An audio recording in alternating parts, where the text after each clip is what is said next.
Hi friends, எல்லோரும் எப்படி இருக்கீங்க? நல்லா இருப்பீங்க நம்புகிறேன். ஃப்ரெண்ட்ஸ், இப்போ எதுக்காக இந்த பதிவு அப்படின்னா, இந்த காலத்தில் நம்ம விரும்புகிற ஒரு ஆளை முழுமையாக நம்புறது ஒரு பெரிய ஒரு கேள்விக்குறியாக இருக்குது ஃப்ரெண்ட்ஸ். யாரை பற்றி என்ன அப்படிங்கிறத வீடியோ பார்த்து தெரிஞ்சுக்கிடலாம். வாங்க வீடியோக்குள்ளே போகலாம். ஃப்ரெண்ட்ஸ், இப்போ ரீசெண்டாக இப்போ வைரலாகவே போய்கிட்டு இருக்கு அந்த விஷயம் போன தொட்டாலே இப்போ அதிகமாக போய்கிட்டு இருக்குன்னா, உத்தரப்பிரதேசத்தில் ஒரு பெண்ணை தன் காதலித்த நபர் தனது கூட இருக்கிற அதாவது தன்னுடைய ஃப்ரெண்ட்ஸை கூட்டிகிட்டு போய் அந்த பெண்ணை சீரழிச்சது தான்.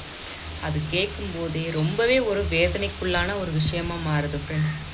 அந்த பெண்ணை பெற்றவங்க எவ்வளோ ஒரு வேதனை உள்ளாயிருப்பாங்க.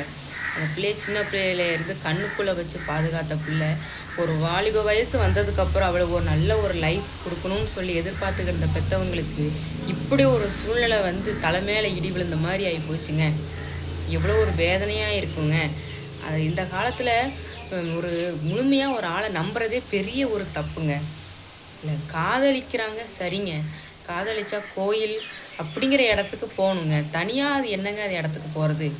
காதலிக்கிறவங்க யாராவது தனியாக இருக்கிற இடத்துக்கு கூப்பிட்டு போவாங்களாங்க? யாருமே தயவு செஞ்சு கொஞ்சம் சுய புத்தியோடு இருக்கணுங்க. பெண்கள் அதிகமாக ஏமாறுறாங்க.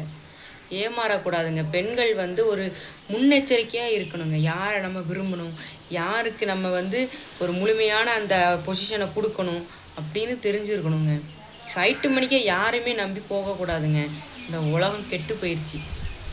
இன்றைக்கி அந்த உத்தரப்பிரதேசத்தில் அந்த நடந்திருக்கு அப்படின்னா எவ்வளோ பெரிய ஒரு கொடூரமான சம்பவமாக இருக்குங்க. அந்த பெண் அவன் விரும்ப அந்த பையனை நம்பி போயிருப்பா.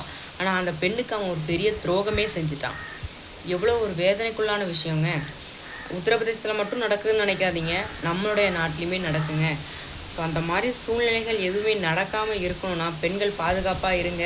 எல்லாத்தையுமே பெற்றவங்கக்கிட்ட ஷேர் பண்ணுங்கள். அவங்களுக்கு தெரியுங்க நல்லது கெட்டது, யார் நம்ம லைஃப் பார்ட்னராக சூஸ் பண்ணிக்கிடணும். ஒருவேளை உங்களுக்கு ஒருத்தவங்க மேலே லவ் பண்ணுறீங்க அப்படின்னா அது நீங்கள் உங்கள் பெற்றவங்கக்கிட்ட சொல்லுங்கங்க. எனக்கு இப்படி ஒரு ஆள் மேலே உனக்கு ஒரு விருப்பம் இருக்கப்பா அம்மா, நீங்கள் சொல்லுங்கள் அப்படின்னு சொல்லி இந்த காலத்தில் பெற்றவங்கக்கிட்ட பிள்ளைங்க பேசுகிறதுக்கே தயங்குறாங்க. அந்த மாதிரி விஷயங்களை பேசுனாங்க அப்படின்னா இந்த மாதிரி ஒரு அசம்பாவிதங்கள் நடக்காது அப்படிங்கிறது என்னோட ஒப்பீனியனுங்க. ஸோ பெற்றவங்க ஷேர் பண்ணுங்கள் பிள்ளைங்க, சரிங்களா? ஸோ சேஃபாக இருங்க. விரும்புகிறீங்கன்னா கண்டிப்பாக காதல் வராதவங்க யாருமே கிடையாது.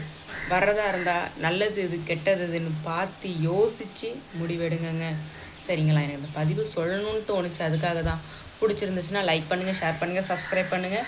முக்கியமாக நம்மளுடைய சேனலை உங்களே சப்ஸ்கிரைப் பண்ணிக்கோங்க, சரிங்களா? நெக்ஸ்ட் வீடியோவில் பார்க்கலாம். பாய்ங்க.